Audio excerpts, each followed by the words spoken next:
Prayer ആരാ? ഞാനാണ്. Start ചെയ്തോട്ടെ? ഓക്കെടാ, ചെയ്തു. നന്മരൂപിയായ ദൈവമേ നിനക്ക് വന്ദനം. സ്നേഹരൂപിയായ ദൈവമേ നിനക്ക് വന്ദനം. നന്മരൂപിയായ ദൈവമേ നിനക്ക് വന്ദനം. സ്നേഹരൂപിയായ ദൈവമേ നിനക്ക് വന്ദനം. ബുദ്ധിയും വിശുദ്ധിയും സ്വഭാവശുദ്ധിയും ഭക്തിയും വിവേകവും തരേണമേ ദയാനിധി. ബുദ്ധിയും വിശുദ്ധിയും സ്വഭാവശുദ്ധിയും ഭക്തിയും വിവേകവും തരേണമേ ദയാനിധി. മരൂപിയായ ദൈവമേ നിനക്ക് വന്ദനം. സ്നേഹരൂപിയായ ദൈവമേ നിനക്ക് വന്ദനം.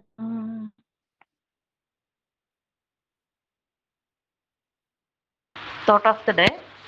Good morning, ma'am and my friends. Today I am sharing a quote from Swami Vivekananda. Everything is easy when you are busy, but nothing is easy when you are lazy. നിങ്ങൾ തിരക്കിലായിരിക്കുമ്പോൾ എല്ലാം എളുപ്പമാണ്, എന്നാൽ നിങ്ങൾ മടിയനായിരിക്കുമ്പോൾ ഒന്നും തന്നെ എളുപ്പമല്ല. Thank you.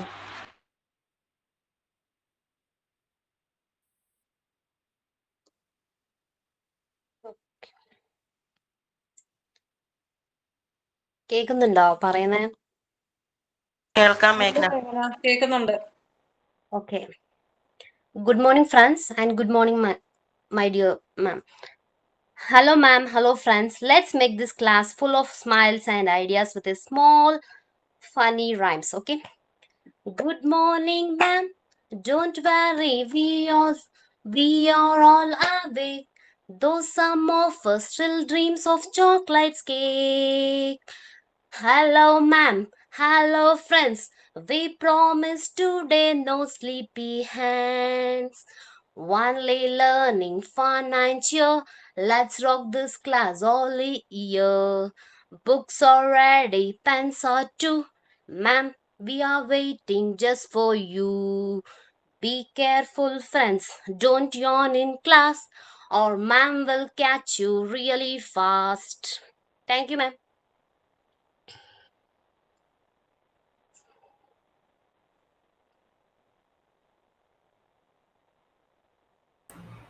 Good morning, all.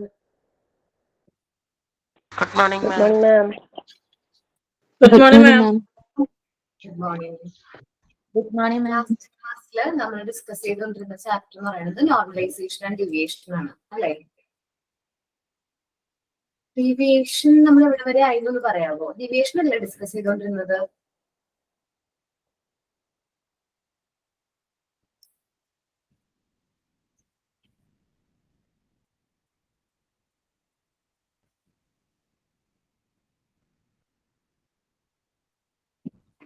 Types of deviation, ma'am.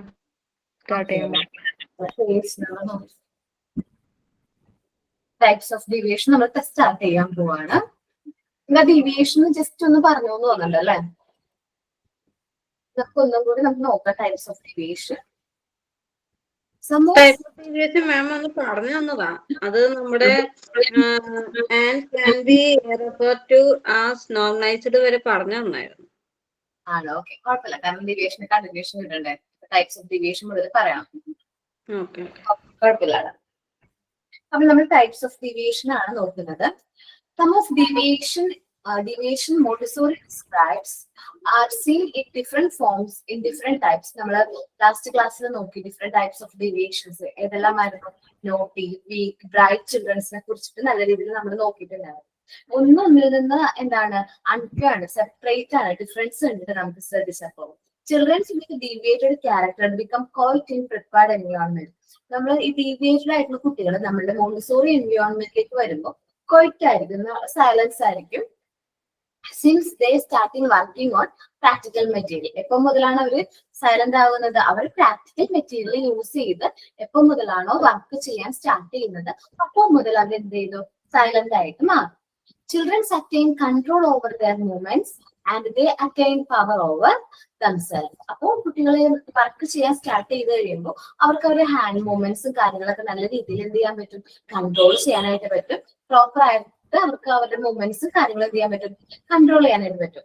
Movements ശരിക്കും പറഞ്ഞിട്ടുണ്ടെങ്കിൽ നോർമലൈസേഷൻ ഏറ്റവും ഇമ്പോർട്ടന്റ് പാർട്ടാണ് എന്ത്, മൂവ്മെന്റ്സ് എന്ന് പറയുന്നത്. ഒരു കുട്ടി നല്ല രീതിയിൽ മൂവ്മെന്റ്സ് ഒക്കെ ചെയ്യുന്ന കുട്ടിയാണെങ്കിൽ ആ കുട്ടി പെട്ടെന്ന് നോർമലൈസ്ഡ് ആവും. ചില എപ്പോഴും ആക്റ്റീവ് ആയിട്ട് ഓരോ ആക്ടിവിറ്റീസും കാര്യങ്ങളും ചെയ്യുന്ന ഒരു കുട്ടി എങ്ങനെയാണ്, അവർക്ക് നോർമലൈസേഷൻ പെട്ടെന്ന് സംഭവിക്കും. അപ്പോൾ ആക്ടിവിറ്റീസ് ഒക്കെ നല്ല ഉഷാറോടുകൂടി അല്ലെങ്കിൽ നല്ല ഇൻട്രസ്റ്റോട് കൂടി ചെയ്യുന്ന കുട്ടികളിൽ ഈ ഡീവിയേഷൻ മാറി ആ സ്ഥാനത്ത് നോർമലൈസേഷൻ വരും. Okay, power over themselves. ചില പ്രോപ്പർ ആയിട്ട് അവർക്ക് വർക്കും കാര്യങ്ങളും ചെയ്യാൻ പറ്റും, കോർഡിനേഷൻ ആയിട്ട് കൺട്രോൾ കിട്ടും, അവരുടെ ഹാൻഡ് മൂവ്മെന്റ് പ്രോപ്പർ ആവും. നമുക്കറിയാം ഓരോ മെറ്റീരിയൽസിന് നിങ്ങൾ പ്രാക്ടിക്കൽ ക്ലാസ്സിൽ വന്നപ്പോൾ കണ്ടിട്ടുണ്ടാവും നമ്മള് ഇതാണ് നോബിൾ സിലിണ്ടേഴ്സിന്റെ ഒക്കെ കാര്യം. അപ്പൊ നോബിൾ സിലിണ്ടേഴ്സ് ഒക്കെ അറേഞ്ച് ചെയ്യണമെങ്കിൽ പ്രോപ്പർ ആയിട്ടുള്ള ഹാൻഡ് മൂവ്മെന്റ്സ്, ഹാൻഡ് കോർഡിനേഷനും കാര്യങ്ങളൊക്കെ പ്രോപ്പർ ആണെങ്കിൽ മാത്രമേ നമുക്ക് ഈ മെറ്റീരിയൽസ് ഒക്കെ നല്ല രീതിയിൽ യൂസ് ചെയ്യാൻ പറ്റുള്ളൂ. വിത്ത് ഇൻക്രീസ്ഡ് കോൺസെൻട്രേഷൻ, ഡീവിയേഷൻ മാറി നോർമലൈസ്ഡ് ആകുമ്പോൾ കുട്ടികളിൽ കോൺസെൻട്രേഷൻ ഇൻക്രീസ് ചെയ്യും, അവർ സെൽഫ് കൺട്രോൾഡ് ആവും. പിന്നെ മ്യൂച്വൽ ഹെൽപ്പ് കുട്ടികളിൽ കാണും, പേഷ്യൻസ്, ഒബീഡിയൻസ്, ഡിസിപ്ലിൻ, ഈ പറയുന്ന ക്യാരക്ടർ ഒക്കെ നമ്മുടെ കുട്ടികളിൽ നമുക്ക് ഒബ്സർവ് ചെയ്യാനായിട്ട് പറ്റും. With increased concentration, all negative traits found in children before they come in contact with the prepared environment will disappear. എന്ന് വെച്ചിട്ടുണ്ടെങ്കിൽ നമ്മളൊരു കുട്ടികളിലെ കോൺസെൻട്രേഷൻ പവർ കൂടും. അതേപോലെ നമ്മൾ പ്രിപ്പയർ എൻവയോൺമെന്റിലേക്ക് വരുന്നതിന് മുമ്പ് അവർക്ക് നെഗറ്റീവ് ട്രെഡ്സുകൾ ഉണ്ടായിരുന്നു, നെഗറ്റീവ് ആയിട്ടുള്ള സൈഡുകൾ ഉണ്ടായിരുന്നു, അതെല്ലാം മാറി നല്ലൊരു നോർമൽ ചൈൽഡ് ആയിട്ട് മാറും. They develop power of self-control and obedience. അവർക്ക് സെൽഫ് കൺട്രോളും ഒബീഡിയൻസും ഡെവലപ്പ് ചെയ്യാൻ പറ്റും. They offer mutual help and provide moral help to their peers. അപ്പൊ മ്യൂച്വൽ ഹെൽപ്പും മോറൽ ഹെൽപ്പും എന്ത് ചെയ്യാൻ പറ്റും, പിയേഴ്സിന്, സഹപാഠികൾക്ക് പ്രൊവൈഡ് ചെയ്യാനായിട്ട് അവർക്ക് പറ്റും. They are able to work in harmony, ഒത്തൊരുമയോട് കൂടി നല്ല ഐക്യത്തോടു കൂടി പ്രിപ്പയർഡ് എൻവയോൺമെന്റിൽ അവർക്ക് എന്ത് ചെയ്യാൻ പറ്റും, വർക്ക് ചെയ്യാനായിട്ട് പറ്റും. They refers to as new children. അങ്ങനെ വരുന്ന കുട്ടികളെ, നമ്മൾ ഡീവിയേറ്റഡ് ആയിട്ടുള്ള കുട്ടികളെ നോർമലൈസ്ഡ് ആക്കി മാറ്റുമ്പോൾ നമ്മൾ ആ കുട്ടികളെ പറയുന്ന പേരാണ് ന്യൂ ചിൽഡ്രൻ. അല്ലെങ്കിൽ നമ്മൾ രണ്ട് പേരും കൂടി പറയുന്നുണ്ട്, രണ്ട് രീതിയിൽ നമ്മൾ ആ കുട്ടികളെ പറയുന്നുണ്ട്. ഒന്ന് സൊസൈറ്റി ഓഫ് ന്യൂ ചിൽഡ്രൻ, ഒന്ന് നോട്ട് ചെയ്ത് വെച്ചേക്ക്. ഞാൻ പിന്നീടുള്ള ചാപ്റ്റേഴ്സ് എടുക്കുമ്പോൾ ക്വസ്റ്റ്യൻ ചോദിക്കും. എന്ന് വെച്ചിട്ടുണ്ടെങ്കിൽ എന്താണ് നോർമലൈസ്ഡ് ചിൽഡ്രൻസിനെ പറയുന്ന പേരെന്താന്ന് ചോദിക്കുമ്പോൾ അപ്പൊ എനിക്ക് പറഞ്ഞു തരണം ഞാൻ പറയാൻ പോകുന്ന പേര്. ഒരു പേര് നമ്മൾ പറഞ്ഞു, ന്യൂ ചിൽഡ്രൻ പറഞ്ഞു. അല്ലെങ്കിൽ സൊസൈറ്റി ഓഫ് ന്യൂ ചിൽഡ്രൻസിന്റെ ഒരു കൂട്ടം എന്ന് വെച്ചാൽ നോർമലൈസ്ഡ് ആയിട്ടുള്ള കുട്ടികളുടെ കൂട്ടത്തെ നമ്മൾ സൊസൈറ്റി ഓഫ് ന്യൂ ചിൽഡ്രൻ എന്ന് പറയും. പിന്നെ ഒരു പേര് കൂടി പറയുന്നുണ്ട്, അതാണ് ഇമ്പോർട്ടന്റ്, സൊസൈറ്റി ഓഫ് കൊഹീഷൻ. എന്താണ് പറയുന്നത്, സൊസൈറ്റി ഓഫ് കൊഹീഷൻ. ലാസ്റ്റ് ക്ലാസ്സിൽ ഞാൻ പറഞ്ഞിട്ടുണ്ടായിരുന്നോ ഈ രണ്ട് നെയിമോ? ഇല്ല മാം. ഓക്കെ, നോട്ട് ചെയ്ത്. സൊസൈറ്റി ഓഫ് ചിൽഡ്രൻ എങ്ങനത്തെ ma'am? Society of new children or society of cohesion. Okay, ആ സ്പെല്ലിംഗ് ഒന്ന് പറഞ്ഞുതരും മാം, രണ്ടാമത് പറഞ്ഞതിന്റെ. ഞാൻ ടൈപ്പ് ചെയ്ത് അയക്കാം കേട്ടോ. Okay ma'am.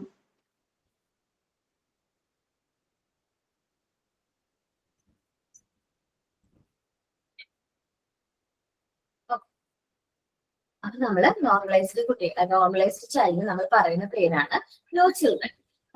നമുക്ക് ഇനി നോക്കാൻ പോകുന്നത് ടൈപ്സ് ഓഫ് ഡീവിയേഷൻസ് ആണ്. ഡിഫറെന്റ് ടൈപ്സ് ഓഫ് ഡീവിയേഷൻസ് ഉണ്ട്. നമ്മൾ ലാസ്റ്റ് ക്ലാസ്സിൽ ക്ലാസസ് ഓഫ് ഡീവിയേഷൻസ് ആണ് നോക്കിയെങ്കിൽ ഇനി നമ്മൾ നോക്കാൻ പോകുന്ന ടൈപ്സ് ഓഫ് ഡീവിയേഷൻ ആണ്. അതില് 7 ടൈപ്സ് ആണ് നമ്മൾ ഈ ഒരു നമ്മുടെ സ്റ്റഡിയുടെ ഭാഗമായിട്ട് നമ്മൾ നോക്കുന്നത്. Psychic fugue, psychic barrier, attachment, possessiveness, inferiority complex, fear, lies, ഇത് നമ്മൾ നോക്കാൻ പോകുന്നത്. ഈ കൂടാതെ ഒരുപാട് ടൈപ്സ് ഓഫ് ഡീവിയേഷൻസ് ഉണ്ട്. ഇത്ര മാത്രം നോക്കാനുള്ളൂ. എന്നാൽ നമുക്ക് ടൈപ്സ് ഓഫ് ഡീവിയേഷനിലേക്ക് പോവാം. ആദ്യം പറയുന്നത് സൈക്കിക് ഫാഗ്യൂ ആണ്. ഡ്രീം ലൈക്ക് സ്റ്റേജ് എന്നാ പറയുന്നത്. എന്ന് വെച്ചാല് നൂല് പൊട്ടിയ പട്ടം പോലെയാണ് മനസ്സെന്നൊക്കെ പറഞ്ഞിട്ടുണ്ടല്ലോ അല്ലെ? ആ ഒരു സിറ്റുവേഷനെയാണ് നമ്മൾ എന്ത് പറയുന്നത്, സൈക്കിക് ഫാഗ്യൂ എന്ന് പറയുന്നത്. നമ്മുടെ മനസ്സ് നമ്മുടെ അടുത്തല്ലായിരിക്കും, മറ്റെവിടെയെങ്കിലും ആയിരിക്കും നമ്മൾ എന്ത് ചെയ്യുന്നത്, തിങ്ക് ചെയ്യുന്നത്. സോ ആ ഒരു സ്റ്റേജിൽ നമ്മൾ പറയുന്ന പേരാണ് psychic fugue. Fugue comes from Italian word for run way എന്ന് വെച്ചിട്ടുണ്ടെങ്കിൽ റൺ എവേ എന്നുള്ള മീനിങ് ആണ് ഫാഗ്യൂ എന്ന് പറയുന്നത്. എ ഫ്ലൈറ്റ് ഓഫ് മൈൻഡ്, പറന്നു നടക്കുന്ന ഒരു മനസ്സ് എന്ന് വെച്ചാൽ ഡ്രീം ലൈക്ക് സ്റ്റേജ്. നൂല് പൊട്ടിയ, നമ്മൾ മലയാളത്തിൽ കറക്റ്റ് പറയുകയാണെങ്കിൽ നൂല് പൊട്ടിയ പട്ടം പോലെയാണെന്ന് പറയും. വെച്ചാൽ അത് എ ഫ്ലൈറ്റ് ഓഫ് മൈൻഡ്, മനസ്സ് എന്ത് ചെയ്യാണ്, പറന്ന് നടക്കാണ്. When the children's mind sees inheritance, the child will take a refuge in fantasy world. Refuge എന്ന് വെച്ചിട്ടുണ്ടെങ്കിൽ ഇപ്പൊ ഒരു കുട്ടിക്ക് ഞാൻ മനസ്സിലായില്ല എന്താ ഞാൻ പറഞ്ഞില്ലല്ലോ സൈക്കിക് ഫാഗ്യൂ ഞാൻ. മാം പറഞ്ഞോടാ, മലയാളമാണോ ഉദ്ദേശിച്ചത്? അല്ല, ഒരു മാം പറഞ്ഞില്ലായിരുന്നു സൈക്കിക് ഫാഗ്യൂയുടെ വേറൊരു നെയിം. ഡ്രീം ലൈക്ക് സ്റ്റേജ് ആണോ ഉദ്ദേശിച്ചത്? വളരെ പറ്റേട്ടാ. അതെ അതെ.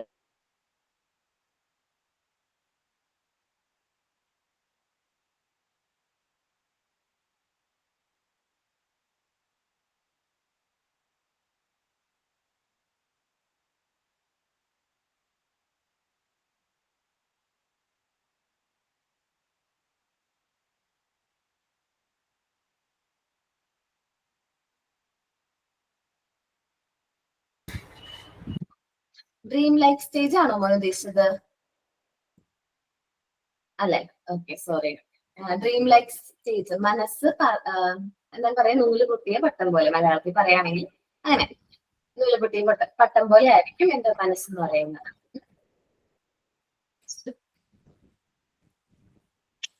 കുട്ടികള് അവരുടെ റിയൽ ലൈഫിൽ എന്തെങ്കിലും തടസ്സമോ അവർക്ക് എന്തെങ്കിലും കാര്യങ്ങൾ അവര് നമ്മളോട് പറയുമ്പോൾ നമ്മൾ അത് അലോ ചെയ്യാതെ വരുമ്പോ അവരെന്ത് ചെയ്യും, ഒരു ഫാന്റസി വേൾഡിലേക്ക് അവർ എന്ത് ചെയ്യും, പോകും. ആ ഫാന്റസി വേൾഡിൽ തന്നെ അവർ കൂടുതൽ ടൈം സ്പെൻഡ് ചെയ്യാനും നോക്കും. അവരുടേതായ ഒരു ഫാന്റസി വേൾഡിൽ, അവരുടേതായ എന്താ പറയുക, ഇമാജിനേറ്റീവ് ആയിട്ടുള്ള വേൾഡിൽ, അവരുടെ മനസ്സിന്റെ ഉള്ളിൽ ഒരു ഫാന്റസി വേൾഡ് ക്രിയേറ്റ് ചെയ്ത് അതിൽ അവൻ എല്ലാ കാര്യങ്ങളും അച്ചീവ് ചെയ്യുന്നതായിട്ടും അതേപോലെ തന്നെ അവൻ അവിടെ എല്ലാ എന്താ പറയുക ഇഷ്ടങ്ങളും കെയറും കാര്യങ്ങളൊക്കെ കിട്ടുന്ന പോലെ ആയി തോന്നും. ഓക്കെ, ഡ്രീം ലൈക്ക് സ്റ്റേജ്, സ്വപ്ന ലോകത്താന്നൊക്കെ പറയില്ല, അതേപോലെ. സൈക്കിക് ഫാഗ്യൂ എന്ന് പറഞ്ഞിട്ടുണ്ടെങ്കിൽ നമ്മൾ പറഞ്ഞുകൊണ്ടിരുന്നത് when the child mind sees inheritance, the child will take refuge in fantasy world, a world that he find more preferable than the real world. അപ്പോ കുട്ടികൾക്ക് എന്തെങ്കിലും തടസ്സം, അവരുടെ ലൈഫിൽ എന്തെങ്കിലും തടസ്സം അല്ലെങ്കിൽ നമ്മള് പാരന്റ്സ് എന്തെങ്കിലും അലൗ ചെയ്യാതെ വരുമ്പോൾ അവരെന്ത് ചെയ്യും, അവർ ഫാന്റസി വേൾഡിലേക്ക് പോവുക. അവരുടെ മനസ്സാണ് ഫാന്റസി വേൾഡിലേക്ക് പോകുന്നത്. ആ ഒരു റിയൽ വേൾഡിനെ അല്ലെങ്കിൽ റിയൽ എൻവയോൺമെന്റിനേക്കാളും കൂടുതൽ അവർ പ്രിഫറൻസ് കൊടുക്കുന്നത് ഏത് വേൾഡിനായിരിക്കും, ഫാന്റസി വേൾഡിലായിരിക്കും. അവിടെ എല്ലാ കാര്യങ്ങളും അവരെ എന്താ പറയുക, ഒരു ഹീറോ പോലെയൊക്കെ അവൻ തന്നെ ക്രിയേറ്റ് ചെയ്യാണ്. മെയിൻ ആയിട്ടുള്ള സൈക്കിക് ഫാഗ്യൂ എല്ലാ കുട്ടികളിലും ഉണ്ട്. അവര് സ്വപ്ന ലോകത്ത് അല്ലെങ്കിൽ അവർ സ്വന്തമായിട്ട് ക്രിയേറ്റീവ് ആയിട്ടൊക്കെ ഓരോ കാര്യങ്ങൾ ചെയ്യും. ജസ്റ്റ് പ്ലേ ടൈമിലൊക്കെ അവർ എന്ത് ചെയ്യും, ക്യാരക്ടർ ഉള്ള പോലെയൊക്കെ ക്രിയേറ്റ് ചെയ്തിട്ടൊക്കെ എന്ത് ചെയ്യും, കളിക്കാറൊക്കെ ഉണ്ട്. അത് ഓക്കെയാണ്, ഡ്രീം ലൈക്ക് സ്റ്റേജ് സാധാരണ എല്ലാ കുട്ടികളും ഉണ്ട്. പക്ഷെ ഇത് എപ്പോഴാണ് ഒരു ഡീവിയേഷൻ ആയിട്ട് മാറുക എന്ന് വെച്ചിട്ടുണ്ടെങ്കിൽ കുട്ടികൾക്ക് അവർക്ക് ഫാന്റസി വേൾഡ് ഏതാണ്, റിയൽ വേൾഡ് ഏതാന്നുള്ള ഡിഫറൻസ് പറയാൻ പറ്റുന്നില്ല. ആ ഒരു ഡിഫറൻസ് നമ്മളോട് കമ്മ്യൂണിക്കേറ്റ് ചെയ്യാനായിട്ട് പറ്റാത്തൊരവസ്ഥ വരാണ്. എന്നുവെച്ചാൽ അവർക്ക് ഫാന്റസി വേൾഡ് ആണ്, റിയൽ വേൾഡ് ആണെന്ന് അവർക്ക് തന്നെ എന്ത് ചെയ്യാൻ പറ്റുന്നില്ല, തിരിച്ചറിയാനായിട്ട് പറ്റുന്നില്ല. അപ്പൊ എന്താണ്, അങ്ങനെ വരുമ്പോ ഒരു ഡീവിയേഷൻ, അത് നമ്മുടെ സൈക്കിക് ഫാഗ് പോലുള്ള ഒരു ഡീവിയേഷൻ ആണെന്ന് നമ്മൾ ഫ്യൂഗ് പോലുള്ള ഡീവിയേഷൻ ആണ് നമ്മൾ ഐഡന്റിഫൈ ചെയ്യണം. പിന്നെ ചിൽഡ്രൻസ് എന്താ പറയാ, നമ്മളൊരു ആക്ടിവിറ്റി കൊടുത്തു കഴിയുമ്പോൾ അതിൽ നിന്ന് എക്സ്കേപ്പ് ചെയ്യുന്നതിന് പകരം അല്ലെങ്കിൽ എന്തെങ്കിലും ആക്ടിവിറ്റീസ് കാര്യങ്ങളോ കൊടുക്കുമ്പോൾ അവരെന്ത് ചെയ്യുന്നു, അതിൽ നിന്ന് എക്സ്കേപ്പ് ചെയ്യാൻ വേണ്ടിയിട്ട് അവർ ഫാന്റസി വേൾഡിലേക്ക് പോകുന്നു. ചെയ്യാതെ അവരുടെ സ്വപ്ന ലോകത്തേക്ക് അവരെന്ത് ചെയ്യുന്നു, പോവുകയാണ് ചെയ്യുന്നത്. ഈ രണ്ട് സിറ്റുവേഷനും നമ്മൾ കുട്ടികളെ ഒബ്സർവ് ചെയ്ത് കഴിഞ്ഞിട്ടുണ്ടെങ്കിൽ എന്താണ്, ഡീവിയേഷൻ ആണെന്ന് ഐഡന്റിഫൈ ചെയ്യണം. നിങ്ങൾ ടീച്ചേഴ്സ് ഒക്കെ ആയിട്ട് വർക്ക് ചെയ്യുന്ന സമയത്ത് കുട്ടികൾ കഥ പറയും ഇല്ലേ, കുഞ്ഞു കുട്ടികളാണ്, 3 വയസ്സും 4 വയസ്സൊക്കെ ഉള്ള കുട്ടികൾ കഥകൾ പറയും. ചിലപ്പോൾ ഒരു വീട്ടിലെ കാര്യങ്ങളായിരിക്കും പറയുന്നത് നമ്മളുടെ അടുത്ത്. നമ്മൾ ശ്രദ്ധിച്ച് കേൾക്കാം. അവര് പറയുന്ന കഥകളില് എന്താ പറയാ, ഏതെങ്കിലും ക്യാരക്ടേഴ്സ് അവരുടേതായ ക്രിയേറ്റീവ് ആയിട്ടുള്ള ക്യാരക്ടർ ഉണ്ടോ എന്ന് ചോദിക്കാം. സാഗ്യുവിന്റെ കാര്യത്തിലാണോ ലൈയുടെ കാര്യത്തിൽ പറയാം. ഞാൻ പറയാം, ഒരു കുട്ടി എന്റെ അടുത്ത് ഒരു കഥ പറയാം കേട്ടോ. അപ്പൊ കഥ പറഞ്ഞു കഴിഞ്ഞപ്പോ അംഗനവാടി പഠിക്കുന്ന കുട്ടിയാ. അപ്പൊ കഥ പറയുമ്പോ അവൻ പറയാ, അവന്റെ വീട്ടില് എല്ലാവരുടെ വീട്ടിലും വണ്ടികളുള്ള കാര്യങ്ങളൊക്കെ പറഞ്ഞു. ഈ വീട്ടില് ബൈക്ക് ഉണ്ട്, 2 ബൈക്ക് ഉണ്ട്, കാർ ഉണ്ട്, ഇതാണ് കുഞ്ഞു കുട്ടികളെല്ലാം അവർ പറയുന്നു. അപ്പൊ ഈ കുട്ടിയുടെ ട്രെയിൻ ആയി കഴിഞ്ഞിട്ട് ഇവൻ പറഞ്ഞ കഥ എനിക്ക് ഭയങ്കരമായിട്ട് ഇഷ്ടമായി. അവന്റെ വീട്ടില് വെളുത്ത ചിറകുള്ള എന്താണ് പറക്കണ കുതിരയുണ്ടെന്ന്. വെളുത്ത ചിറകുള്ള പറക്കണ കുതിര, മനസ്സിലായോ? അപ്പൊ അത് ശരിക്കും അതൊരു ലൈയാണ്. പക്ഷെ വെളുത്ത ചിറകുള്ള പറക്കണ കുതിര ഒറിജിനൽ ആയിട്ടുണ്ടാവോ? ഇല്ലാലോ. അപ്പൊ അവൻ എന്താണ്, അവന്റെ മനസ്സിൽ ക്രിയേറ്റ് ചെയ്ത് ഇമാജിനേറ്റ് ചെയ്ത് അവൻ പറയുന്നതാണ്. പിന്നീട് എനിക്ക് മനസ്സിലായി അത് അവന്റെ ബാഗ്, വേറൊരു കുട്ടിയുടെ ബാഗില് യൂണിക്കോണിന്റെ പിക്ചർ ഉണ്ടായിരുന്നു. അത് വെച്ചിട്ട് ക്രിയേറ്റ് ചെയ്ത് നമ്മളോട് പറഞ്ഞതാണ്. അപ്പൊ നമ്മള് ഭയങ്കരമായിട്ട് റിയലിസ്റ്റിക് ആണെന്ന് വിചാരിക്കും. അവർ പറയുന്ന കാര്യങ്ങൾ നമ്മൾ കേൾക്കുമ്പോൾ റിയലിസ്റ്റിക് ആണെന്ന് വിചാരിക്കും. നമ്മൾ വിചാരിക്കും ആ ഒരു ക്യാരക്ടർ അവരുടെ ഒപ്പം ഉണ്ട്. അങ്ങനെ ഒരു വ്യക്തിയായിരിക്കും ചിലപ്പോ അവരുടെ പ്ലേ ടൈമിൽ അല്ലെങ്കിൽ ഏതെങ്കിലും ടോയ്സും കാര്യങ്ങളായിരിക്കും അവര് ആ ഒരു വ്യക്തിയൊക്കെ ആയിട്ട് ക്രിയേറ്റ് ചെയ്യുന്നത്. അപ്പം ആ ടോയിനെ നമ്മൾ കൂടുതലായിട്ട് ഡിപ്പെൻഡ് ചെയ്യുമ്പോൾ നമുക്ക് നോക്കാം അവർക്ക് ഫാന്റസി വേൾഡും റിയൽ വേൾഡും തമ്മിലുള്ള ഡിഫറൻസ് അറിയോ.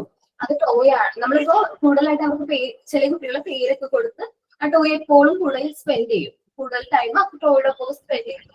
അപ്പൊ അവരോട് ചോദിക്കാം, ഈ ടോയ് ഇത് ടോയ് അല്ലേ? അപ്പം അവർ പറയണ ഇത് ടോയ് അല്ല, ഇതെന്റെ ഫ്രണ്ട് ആണെന്നൊക്കെ പറഞ്ഞ് നമ്മള് കുറച്ച് അവർ ആ ഒരു കളിക്കുന്ന സമയത്ത് ചോദിക്കരുത്. മാറി നിൽക്കുമ്പോ അല്ലെങ്കിൽ ആ ഒരു പ്ലേ ടൈമിന്റെ സമയത്തല്ല, അല്ലാത്ത സമയത്ത് നമ്മളോട് ചോദിക്കാം, ഇത് ടോയ് അല്ലേ? ടോയ് ആണെന്ന് അക്സെപ്റ്റ് ചെയ്യുകയാണെങ്കിൽ ആ കുട്ടി എന്താണ് റിയൽ വേൾഡിൽ തന്നെയാണ്. ടോയ് അല്ല, അതെന്റെ ഫ്രണ്ട് ആണ്, ഫ്രണ്ടിന്റെ പേര് ഇന്നതാണ് എപ്പോഴും പറയുകയാണെങ്കിൽ ആ കുട്ടി എന്താണ് ഫാന്റസി വേൾഡിലാണ് കൂടുതൽ ടൈം സ്പെൻഡ് ചെയ്യുന്നത്. ഒരുപാട് രീതിയിൽ നമുക്കത് മനസ്സിലാക്കാനായിട്ട് പറ്റും. കുട്ടി ഏത് സൈക്കിക് ഫ്യൂഡ് അല്ലെങ്കിൽ ഈ ഒരു എന്താ പറയാ മനസ്സ് ഒരു റിയൽ വേൾഡിനേക്കാളും കൂടുതൽ അവർ ഫാന്റസി വേൾഡ് ആണ് പ്രിഫർ ചെയ്യുന്നത് നമുക്ക് ഐഡന്റിഫൈ ചെയ്യാനായിട്ട് പറ്റും. എപ്പോഴാണ് ഈ പ്രശ്നം വരുന്നതെന്ന് വെച്ചിട്ടുണ്ടെങ്കിൽ കുട്ടികൾക്ക് അവർ പ്രതീക്ഷിക്കുന്ന അറ്റൻഷനും കെയറും വീടുകളിൽ നിന്ന് കിട്ടാതെ വരുമ്പോഴാണ് കുട്ടികൾ ഈ ഒരു എന്താണ് ഈ ഒരു എസ്കേപ്പ് ചെയ്യുന്നത്. അവർ റിയൽ വേൾഡിൽ നിന്ന് പെട്ടെന്ന് അവർ എന്ത് ചെയ്യുന്നത് എസ്കേപ്പ് ചെയ്ത ഒരു ഫാന്റസി വേൾഡിലേക്ക് പോകുന്നത്. അപ്പൊ നമ്മൾ എന്തെങ്കിലും റെസ്ട്രിക്ഷനോ ഹിൻഡ്രൻസോ പറയുമ്പോൾ കുട്ടികളോട് എന്തെങ്കിലും തടസ്സങ്ങളോ കാര്യങ്ങളൊക്കെ പറയുമ്പോൾ അവരെന്താ ചെയ്യുന്നത്, ഈ റിയൽ വേൾഡിനെ എസ്കേപ്പ് ചെയ്ത് അവരുടെ മനസ്സിൽ ആ ഒരു ഫാന്റസി വേൾഡിലേക്ക് പോവാണ്. നോക്കാട്ടോ, ചിലപ്പോ നമ്മളിൽ തന്നെ ഉണ്ടാവും. നമ്മളും ചെറുപ്പത്തിലാണ് ഈ ഒരു ഡീവിയേഷനും കാര്യങ്ങളൊക്കെ ഉണ്ടാവുക. നമ്മൾ ചെറുപ്പത്തിൽ നമ്മളോട് പാരന്റ്സ് വേണ്ട പോവണ്ട എന്തെങ്കിലും കാര്യങ്ങൾ നടത്തി തരാതെ വരുമ്പോ അല്ലെങ്കിൽ നമ്മളുടെ മനസ്സ് തന്നെ നമ്മളിങ്ങനെ ചിന്തിച്ചിട്ട് ഇങ്ങനെ ഓരോ കാര്യങ്ങൾ ഇമാജിനേറ്റീവ് ആയിട്ട് ചിന്തിച്ചിട്ടൊക്കെ ഉണ്ടാവും.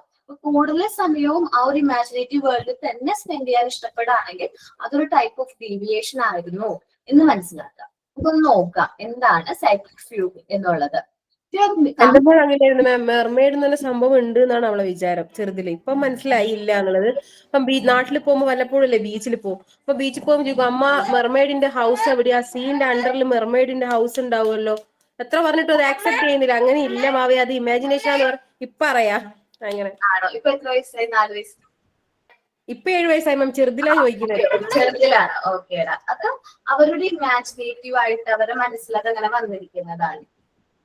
ഒരാൾ ഏജ് കഴിയുമ്പോൾ നോർമൽ ചൈൽഡ് ആയിട്ട് മാറുമ്പോൾ അത് മനസ്സിലാക്കാം.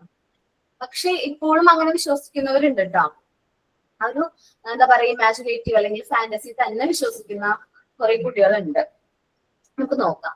Few comes from telling for run away a flight of mind. എന്ന് വെച്ചാൽ മനസ്സ് പറക്കുന്ന മനസ്സ് എന്നല്ല, നമ്മൾ പറഞ്ഞ പോലെ മലയാളം വേർഡ് പറയുകയാണെങ്കിൽ നൂല് പൊട്ടിയ പട്ടം പോലെ. When the child mind sees inheritance, the child will take refuge in fantasy world, a world that he find more preferable than real world. അപ്പൊ അവർ എന്തെങ്കിലും തടസ്സം ഒരു റിയൽ വേൾഡിൽ ഫേസ് ചെയ്യുകയാണെങ്കിൽ അപ്പോൾ തന്നെ അവർ എന്ത് ചെയ്യും, അവർ ഫാന്റസി വേൾഡിലേക്ക് പോകും. അവർക്ക് റിയൽ എൻവയോൺമെന്റിനേക്കാളും കൂടുതൽ പ്രിഫറബിൾ എന്തായിരിക്കും, ഫാന്റസി വേൾഡ് ആയിരിക്കും. കാരണം അവർക്ക് കൂടുതൽ അറ്റൻഷനും കെയറും സ്നേഹവും ഒക്കെ ആ ഒരു വേൾഡ് കിട്ടുകയാണെങ്കിൽ അത് കൂടുതൽ പ്രിഫർ ചെയ്യും. 2 points to know if this is a deviation. ഇതൊരു നമുക്ക് സാധാരണ കുട്ടികൾ ക്രിയേറ്റീവ് ആയിട്ടൊക്കെ പറയാറുണ്ട്. അത് എപ്പോഴാണ് ഡീവിയേഷൻ ആണെന്ന് മനസ്സിലാക്കുന്നത് എന്ന് വെച്ച് കഴിഞ്ഞാൽ, if the child cannot tell the deviation between fantasy and reality. നമ്മുടെ കുട്ടിക്ക് ഫാന്റസിയും റിയാലിറ്റിയും തമ്മിലുള്ള ഡിഫറൻസ് എന്ത് ചെയ്യാൻ പറ്റുന്നില്ല, പറയാനായിട്ട് പറ്റുന്നില്ല. നമുക്ക് അത് പറയാനായിട്ട് പറ്റുന്നില്ല. If the child use the world of fantasy as a means of escape instead of games. അപ്പൊ ഗെയിമിന് പകരം ഒരു ഫാന്റസി വേൾഡ് യൂസ് ചെയ്യാണ്, ഫാന്റസി വേൾഡിൽ ഗെയിംസും കാര്യങ്ങളൊക്കെ യൂസ് ചെയ്യുകയാണെങ്കിൽ നമുക്ക് മനസ്സിലാക്കാം അതെന്താണ്, ഡീവിയേഷൻ ആണ്. ഇപ്പൊ കുട്ടിക്ക് നമ്മളൊരു ആക്ടിവിറ്റി കൊടുത്തു, അല്ലെങ്കിൽ ഹോംവർക്ക് എന്തെങ്കിലും കൊടുത്തു എന്ന് വിചാരിക്കും. എന്തെങ്കിലും വീട്ടിൽ പോയിട്ട് വർക്ക് ചെയ്യാനായിട്ട് പറഞ്ഞു കഴിഞ്ഞാല് കുട്ടി പറയാണ്, അയ്യോ എനിക്ക് വീട്ടിൽ ചെന്നിട്ട് എനിക്ക് കുഞ്ഞുങ്ങളുടെ ഒപ്പം കളിക്കാനുണ്ടെന്ന് പറയാമെന്ന് വിചാരിക്കും. അപ്പൊ നമ്മൾ ചോദിക്കും, ആരാണ് കുട്ടികൾക്ക്, അനിയനാണോ? ഈ അനിയനല്ല, എന്റെ ഫ്രണ്ടാന്ന് പറയും. നമ്മൾ ചിലപ്പോ വീട്ടില് ഫ്രണ്ട് ആണല്ലോ, ഫ്രണ്ട്. അപ്പൊ നമ്മള് പാരന്റ്സിനെ വിളിച്ചു ചോദിക്കുമ്പോ അപ്പൊ അവരെ പറയുകയായിരിക്കും, കുഞ്ഞുട്ടെന്ന് പറയുന്നത് അവരുടെ കുട്ടീനെ അവൾ വിളിക്കുന്ന പേരാണ് എന്ന് പറഞ്ഞെന്ന് വിചാരിക്കും. അപ്പൊ തന്നെ ഐഡന്റിഫൈ ചെയ്യാൻ ഡീവിയേഷൻ ആണെന്ന്. അപ്പൊ നമ്മളുടെ ലൈഫിൽ എങ്ങനെയാണ് ഡീവിയേഷൻ, നിങ്ങൾ ഓരോരുത്തരുടെ ലൈഫിൽ എങ്ങനെ വരുമെന്ന് എനിക്ക് അറിയില്ല. ഞാൻ പറയുന്നത് എന്റേതായ ഒരു എക്സ്പീരിയൻസിലൂടെയാണ് ഞാൻ ഡീവിയേഷനെ കുറിച്ച് പറയുന്നത്. അപ്പൊ നമ്മൾ അങ്ങനെ വരും. കുട്ടിക്ക് നമ്മൾ എന്തെങ്കിലും ആക്ടിവിറ്റീസും കാര്യങ്ങളും കൊടുക്കുമ്പോൾ അതിൽ നിന്ന് അവളെ എക്സ്പേർട്ട് ചെയ്യാൻ വേണ്ടിയിട്ട് ഒരു ഫാന്റസി വേൾഡിലെ ഗെയിംസും കാര്യങ്ങളും നമ്മളോട് കമ്മ്യൂണിക്കേറ്റ് ചെയ്യുകയാണെങ്കിൽ അപ്പൊ എന്താണത്, ഒരു ഡീവിയേഷൻ ആണ്. അവർക്ക് ഫാന്റസി വേൾഡും റിയൽ വേൾഡും തമ്മിലുള്ള ഡിഫറൻസ് ഐഡന്റിഫൈ ചെയ്യാൻ പറ്റുന്നില്ല, നമ്മളോട് ഡിഫറൻസ് അവർ പറയാൻ പറ്റുന്നില്ല. അപ്പൊ അതും എന്താണ്, ഒരു ടൈപ്പ് ഓഫ് ഡീവിയേഷൻ. നമുക്കിത് സോൾവ് ചെയ്യാനായിട്ട് പറ്റും. ഗ്രീഷ്മ പറയാം. ഇത് ഒരു ടൈപ്പ് ഡിഫെൻസ് മെക്കാനിസത്തിൽ പെടത്തില്ലേ? പറഞ്ഞോ, ഡിഫെൻസ് മെക്കാനിസം. അതില് ഇങ്ങനെ നമുക്ക് ലാസ്റ്റ് ഒരു പോയിന്റ് വരുന്നത് ഇതിനെ കുറിച്ചല്ലേ പറയുന്നേ, ഫാന്റസി ഓർ ഡേ ഡ്രീമിങ്? അതേടാ, നമ്മള് ഡിഫെൻസ് മെക്കാനിസത്തിലും വരും. നമുക്ക് കണ്ടിന്യൂ ചെയ്യാം. ടു സോൾവ് ദിസ്, ഈ ഒരു പ്രോബ്ലം നമുക്ക് എങ്ങനെ സോൾവ് ചെയ്യാൻ പറ്റും? നമ്മള് കുട്ടികളെപ്പോഴും നമ്മുടെ ക്ലാസ്സിലേക്ക് ഇരിക്കുന്ന സമയത്ത് കുട്ടികളെ ആക്ടിവിറ്റീസ് കാര്യങ്ങളൊക്കെ ചെയ്യും. മേ ബി നമ്മളോട് ആക്റ്റീവായിട്ടൊക്കെ തന്നെ ഇരിക്കായിരിക്കും. ഇവർ ക്ലാസ് കഴിഞ്ഞ് വീട്ടിലേക്ക് പോയി കഴിയുമ്പോൾ ആയിരിക്കും അവരെന്ത് ചെയ്യുന്നത്, ഈ ഒരു റിയൽ വേൾഡിൽ നിന്ന് അല്ലെങ്കിൽ ആ ഒരു ഫോമിലെ അറ്റ്മോസ്ഫിയർ എൻവയോൺമെന്റ് അവർക്ക് ഇഷ്ടപ്പെടാതെ അവരെന്ത് ചെയ്യുന്നത്, ഫാന്റസി വേൾഡിലേക്ക് പോകുന്നത്. സോ നമ്മളൊരു ടീച്ചറായിട്ട് ഇരിക്കുമ്പോൾ നമ്മൾ എന്ത് ചെയ്യുക, കൂടുതലായിട്ട് ആക്ടിവിറ്റീസ്, കൂടുതൽ വീട്ടിൽ ചെന്നിട്ട് ചെയ്യാൻ പറ്റുന്ന ആക്ടിവിറ്റീസും കാര്യങ്ങളും നമ്മൾ എന്ത് ചെയ്യുക, കുട്ടികൾക്ക് കൊടുക്കാൻ നോക്കുക. The teacher will centre on what to do at home. വീട്ടിൽ ചെന്നിട്ട് എന്തെല്ലാം കാര്യങ്ങൾ ചെയ്യണം എന്ന് നമ്മൾ എന്ത് ചെയ്യുക, കുട്ടികൾക്ക് പറഞ്ഞു കൊടുക്കുക. The teacher may recommend the activity that the child could do at home. നമുക്ക് വീട്ടിൽ ചെന്നിട്ട് എന്തെല്ലാം ആക്ടിവിറ്റീസ് ആണ് വീട്ടിൽ ചെന്നിട്ട് ചെയ്യാവുന്നത് എന്ന് ടീച്ചർ നമ്മൾ റെക്കമെൻഡ് ചെയ്യാം. കാരണം നമ്മൾ ക്ലാസ് റൂമിലായിരിക്കുന്ന സമയത്ത് നമുക്കറിയാം മെറ്റീരിയൽസും കാര്യങ്ങളൊക്കെ എൻഗേജ് ചെയ്യുമ്പോൾ കുട്ടിയുടെ ഡീവിയേഷൻ ഒരു പരിധി വരെ മാറുന്നുണ്ട്. പക്ഷെ ഇവര് ക്ലാസ്സിൽ നിന്ന് പോയി കഴിഞ്ഞ് വീട്ടിലേക്ക് പോകുമ്പോൾ അവർക്ക് ആ ഒരു അറ്റ്മോസ്ഫിയറിൽ നിന്ന് മാറിയല്ലോ. അപ്പൊ മേ ബി വീണ്ടും ഡീവിയേറ്റഡ് ആവാനുള്ള ചാൻസ് ഉണ്ട്. സോ നമ്മൾ ഓരോരുത്തരുടെ ഡ്യൂട്ടിയാണ് എന്താ, അവരെ വീട്ടിൽ ചെന്നിട്ട് ഇങ്ങനെ കാര്യങ്ങൾ ചെയ്യണം. ഇപ്പൊ ഹോംവർക്ക് കൊടുക്കുന്നത് പോലും ശരിക്കും അവരിപ്പോ ക്ലാസ്സിൽ ഇരുന്ന് പഠിച്ചാൽ മതി, അത് ശരിയാണ്. പക്ഷെ ഹോംവർക്ക് കൊടുക്കുന്നത് എന്താണ്, ആ ടൈമും കൂടി അവരെന്ത് ചെയ്യുക, ഈ ഒരു കാര്യത്തിൽ കോൺസെൻട്രേറ്റ് ചെയ്യട്ടെ എന്ന് വിചാരിച്ചിട്ടാണ് മിക്ക ടീച്ചേഴ്സും എന്ത് ചെയ്യുന്നത്, കുഞ്ഞു കുട്ടികൾക്കാണെങ്കിൽ പോലും ഹോംവർക്ക് കൊടുക്കുന്നത്. ഇപ്പൊ നമ്മളുടെ കാര്യമാണെങ്കിൽ നമുക്ക് വേണമെങ്കിൽ ആൽഫബറ്റ്സും ക്യാപിറ്റൽ ആൽഫബറ്റ്സും സ്മോൾ ലെറ്റർ ആൽഫബറ്റ്സും ഒക്കെ ട്രേസ് ചെയ്യുന്ന പേപ്പേഴ്സ് ഉണ്ട് അല്ലേ, ട്രേസ് ചെയ്യുന്ന ബുക്കുകൾ. ജസ്റ്റ് പെൻസിലും കൊണ്ട് ജസ്റ്റ് ട്രേസ് ചെയ്താൽ മതിയോ? അങ്ങനത്തെ ബുക്കുകൾ അല്ലെങ്കിൽ അങ്ങനത്തെ ആക്ടിവിറ്റീസ് നമ്മൾ കുട്ടികൾക്ക് പറഞ്ഞു കൊടുക്കുക. നിങ്ങൾ വീട്ടിൽ ചെന്നിട്ട് ഈ ആക്ടിവിറ്റീസ് ഒക്കെ ചെയ്യണം കേട്ടോ. നമുക്ക് ഡീവിയേഷൻ ആണെന്ന് മനസ്സിലായി, അത് ഡീവിയേഷൻ ആണെന്ന് അവൻ അറിയാതെ നമ്മൾ അത് എന്ത് ചെയ്യണം, സോൾവ് ഔട്ട് ചെയ്യണം. അതിന് വേണ്ടിയിട്ട് നമ്മൾ എന്ത് ചെയ്യാം, നമ്മൾ ട്രേസ് ഇങ്ങനെ ട്രേസ് ചെയ്യണം, അങ്ങനത്തെ കാര്യങ്ങളൊക്കെ നമ്മൾ എന്ത് ചെയ്യാം, കുട്ടികൾക്ക് പറഞ്ഞു കൊടുക്കുകയാണ് വേണ്ടത്. ഓക്കെ, അല്ലെങ്കിൽ വീട്ടിൽ ചെന്നിട്ട് വേറെ എന്തെങ്കിലും ആക്ടിവിറ്റീസ് ചെയ്യാനുണ്ടെങ്കിൽ അതെല്ലാം നമ്മൾ അതിന് പറഞ്ഞു കൊടുക്കാം. ഇപ്പൊ നമ്മൾ ബീറ്റ്സ് കൊടുത്ത് വിട്ടിട്ട് ബീറ്റ്സ് കൗണ്ട് ചെയ്തിട്ട് വന്നോട്ടോ.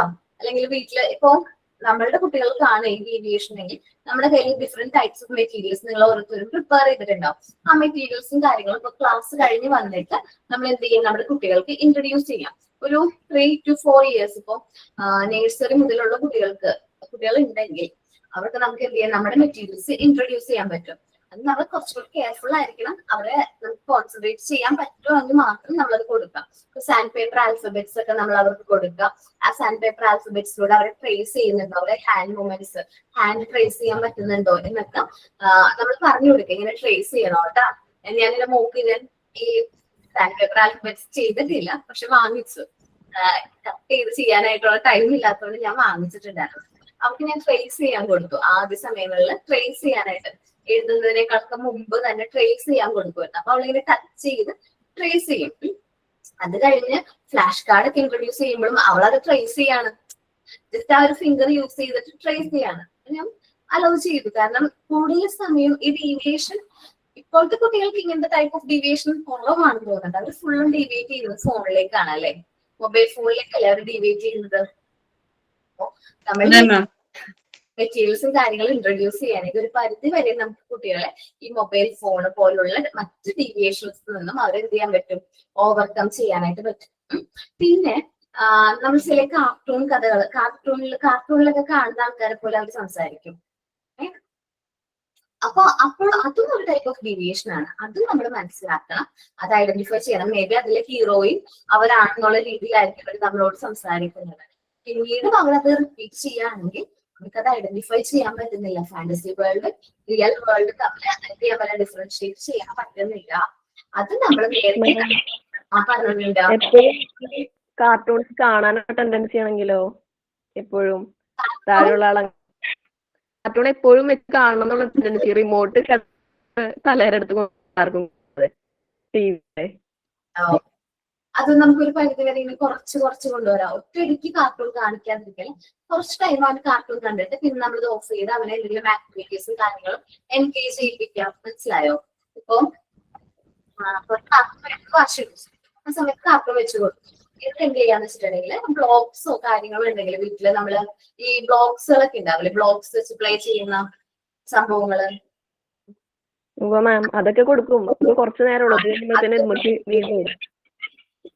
ആണോ? അവ എന്തെങ്കിലും മെറ്റീരിയൽസും എത്ര വയസ്സായ ആൾക്ക്? 5 വയസ്സ് കഴിഞ്ഞു. 5 വയസ്സ് കഴിഞ്ഞു. അത് ഒന്ന് ഐഡന്റിഫൈ ചെയ്ത് സോൾവ് ചെയ്യേണ്ടതാണ്. അതിലെ കാർട്ടൂണ് ഈ കൊക്കമലൻ പോലത്തെ വെക്കാണ്ടേ നമുക്ക് ABCD 1 2 3 സോങ്സ് എല്ലാം ഉണ്ടാവില്ലേ, അപ്പൊ അവർക്ക് ഇച്ചിരി കാണുമ്പോൾ മടുക്കും. ഞാനെങ്ങനെ അപ്പൊ 2-3 സോങ്സ് കഴിഞ്ഞാൽ താനെ എണീച്ച് വന്നോളൂ. പക്ഷെ റിമോട്ട് കണ്ടാണല്ലോ, റിമോട്ട് ചാനൽസ് ഒക്കെ മാറ്റും തന്നെ മാറ്റാറായിട്ടുണ്ട് ആള്. തനിയെ ചെയ്യും. ചെറുപ്പം മുതലേ കണ്ടു തുടങ്ങിയതാണ്. ഒരു 2-2.5 വയസ്സ് മുതൽ ഈ കാർട്ടൂൺ കാണുന്നുണ്ടായിരുന്നോ? 2.5 ഒന്നുമില്ല മാം, ഒരു 3 അംഗനവാടി പോയി തീർന്ന് കഴിഞ്ഞപ്പോ തന്നെയാ അങ്ങനെ കണ്ടു തുടങ്ങിയത്. ഈ നമ്പർ സോങ് വരുന്ന ടൈപ്പ് കാർട്ടൂൺസ് ഉണ്ട്, അത് വെച്ച് കൊടുത്തു നോക്ക്. പെട്ടെന്ന് അത് അവന്റെ അടുത്തുനിന്ന് കാർട്ടൂൺ വെക്കാതെ ചിലപ്പോൾ അവർ ഭയങ്കര ദേഷ്യവും വാശിയും കുറിപ്പൊക്കെ വരും. പതുക്കെ കുറച്ച് ടൈം അലോ ചെയ്യാം. ഇന്ന ടൈം മുതൽ ഇന്ന ടൈം വരെ TV അല്ലെങ്കിൽ കാർട്ടൂൺ ടൈം ആണ്. അപ്പൊ നമ്മളെല്ലാവർക്കും കാർട്ടൂൺ കാണാം. കുട്ടിക്കും ആ സമയം അലോ ചെയ്യും, ഒരു ½ അവർ. അത് കഴിഞ്ഞ് കഴിഞ്ഞാൽ അവര് നമ്മളത് ഓഫ് ചെയ്ത് ആക്ടിവിറ്റീസിലേക്കോ അവരുടെ ഹോംവർക്ക് ഒക്കെ കൊടുക്കാറുണ്ട് ടീച്ചേഴ്സ്. ഹോംവർക്ക് ഒക്കെ സ്പീഡിൽ ചെയ്ത് തീർക്കും. വേറെ എന്തെങ്കിലും ആക്ടിവിറ്റീസ് ഒക്കെ ഉണ്ടായിരിക്കും. ആണല്ലേ? അത് ബ്രൈറ്റ് ചിൽഡ്രന്റെ ക്യാരക്ടറാണ്. വേഗം നല്ല രീതിയിൽ ബ്രൈറ്റ് ആയിട്ട് കാര്യങ്ങളൊക്കെ ചെയ്യുന്നുണ്ട്. കൂടുതൽ ആക്ടിവിറ്റീസ് കൊടുത്താൽ മതി, അപ്പൊ ഓക്കെ ആയിക്കോളും. മോൻ തന്നെ ഹോംവർക്ക് ടീച്ചർ ചെയ്യിക്കുന്നതാണെങ്കിൽ മോർണിംഗ് നോട്ട്ബുക്ക് എടുത്തിട്ട് അതിൽ തന്നെ ഈ ഹോംവർക്ക് വീണ്ടും റിപ്പീറ്റ് എഴുതി കൊടുക്കുക. അപ്പൊ അവന്റെ കൂടുതൽ ടൈമും ഈ എന്തെങ്കിലും വർക്കിലേക്ക് എന്ത് ചെയ്യാൻ കൺവേർട്ട് ചെയ്യുമ്പോൾ ഈ ഒരു ഡീവിയേഷൻ നമുക്ക് സോൾവ് ചെയ്യാൻ പറ്റും കേട്ടോ. വർക്ക് ചെയ്യിപ്പിച്ചാൽ മതി. മാക്സിമം അവന്റെ എനർജി ആ വർക്കിലേക്ക് കോൺസെൻട്രേറ്റ് ചെയ്യിപ്പിച്ചു കഴിഞ്ഞാൽ ടയേർഡ് ആക്കാം. ചില വർക്ക് ചെയ്ത് അവൻ ടയേർഡ് ആവുമ്പോൾ അവന് മറ്റു കാര്യങ്ങളിലേക്ക് ഡീവിയേഷൻ വരില്ല, ആ ഒരു വർക്കിലേക്ക് തന്നെ വരുള്ളൂ. ക്ലേ ഒക്കെ കൊടുത്താൽ പെട്ടെന്ന് ഡീവിയേറ്റ് ആക്കാൻ പറ്റും മാം. ക്ലേ കൊടുത്തിട്ട് ആൽഫബറ്റ്സ് ഉണ്ടാക്കുന്നൊക്കെ പറയുമ്പോൾ നമ്മൾ ഡ്രോ ചെയ്യുന്ന കാര്യങ്ങൾ അത് നല്ലതാണല്ലോ. ക്ലേയും നല്ലതാണ്, ഡ്രോയിങ് നല്ലതാണ്, ട്രേസ് ചെയ്യുന്നത് നല്ലതാണ്. അങ്ങനെയൊക്കെ ചെയ്ത് നോക്കി. ചെയ്യോ? ഡ്രോ ഒക്കെ ചെയ്യോ? എല്ലാം ചെയ്യും. ബട്ട് അത് സ്പീഡിൽ എങ്ങനെയെങ്കിലും കഴിച്ചിട്ട് ആൾക്ക് എന്തായാലും കാർട്ടൂണിലേക്ക് ആളുടെ ലക്ഷ്യം. ബ്രൈറ്റ് ചൈൽഡിന്റെ ക്യാരക്ടറാണ്. പഠിക്കുകയൊക്കെ ചെയ്യും നന്നായിട്ട്. എല്ലാം പെട്ടെന്ന് ക്യാച്ച് ചെയ്യും. ബ്രൈറ്റ് ചൈൽഡ് ആണ്. അതും ഒരു ടൈപ്പ് ഓഫ് ഡീവിയേഷൻ ആണ്. ബാക്കി എല്ലാ കാര്യങ്ങളും നല്ല ആക്റ്റീവും കാര്യങ്ങളൊക്കെ ആയിരിക്കും. ബട്ട് അത് മനസ്സ് പെട്ടെന്ന് ഡീവിയേറ്റ് ചെയ്യുന്ന അത് റൈറ്റ് സൈഡ് ആണ്. പെട്ടെന്ന് ഐഡന്റിഫൈ ചെയ്താൽ മാം കൂടുതൽ നേരം ഈ കാർട്ടൂൺസ് ഒക്കെ കാണുമ്പോൾ ഡീവിയേറ്റ് ആയി പോകും. അവർ ആ ഒരു കാർട്ടൂൺ ലോകത്തേക്ക് അല്ലെങ്കിൽ കാർട്ടൂണിലെ ക്യാരക്ടറായിട്ടൊക്കെ അവര് മനസ്സിൽ അത് ക്രിയേറ്റ് ചെയ്യും. അതെന്ന് പറഞ്ഞോടാ. അല്ല എന്റെ മോൻ 2 വയസ്സായി. അവനിപ്പോ പ്ലേ സ്കൂളിൽ പോകുന്നുണ്ട്. അവൻ പോയി വന്നു കഴിയുമ്പോ മൊബൈൽ ഈ പ്രിന്റ് പറഞ്ഞ സെയിം തന്നെയാണ്. റിമോട്ട് എടുത്തിട്ട് എന്റെ കൈ കൊണ്ട് തരും ടി വി വെച്ച് അമ്മയെന്ന് പറഞ്ഞു. പ്ലേ സ്കൂളിലല്ലേ പോകുന്നത്. അപ്പൊ നമുക്കതൊന്ന് കളഞ്ഞ് അല്ലെങ്കിൽ അത് മാറ്റിയെടുക്കാനായിട്ട് പെട്ടെന്ന് പറ്റും. അറിയാം അത് എന്റെ മോൻ ഇതുപോലെ ഫോണില് യൂസ് ചെയ്തിരുന്നു. അപ്പൊ ഞാനത് നിർത്താൻ വേണ്ടി ഒരുപാട് ശ്രമിച്ചിട്ടും പറ്റില്ല. പിന്നെ ലാസ്റ്റ് എന്റെ ഫാമിലിയിലെ ഒരു കുട്ടിക്ക് ലോങ് സൈറ്റ് നഷ്ടപ്പെട്ടു ഫോൺ ഉപയോഗിച്ചിട്ട്. അപ്പൊ അവന് കുറച്ച് നാൾ അഡ്മിറ്റ് ഒക്കെ ചെയ്തു. അപ്പൊ കണ്ണ് മൂടി കെട്ടിയിട്ട് നടന്നിരുന്നു. അപ്പൊ അവനെ കാണാൻ പോയപ്പോ ഞാൻ ഇവനെയും കൂടെ കൊണ്ടുപോയി. എന്നിട്ട് അവന് കാണിച്ചു കൊടുത്തു.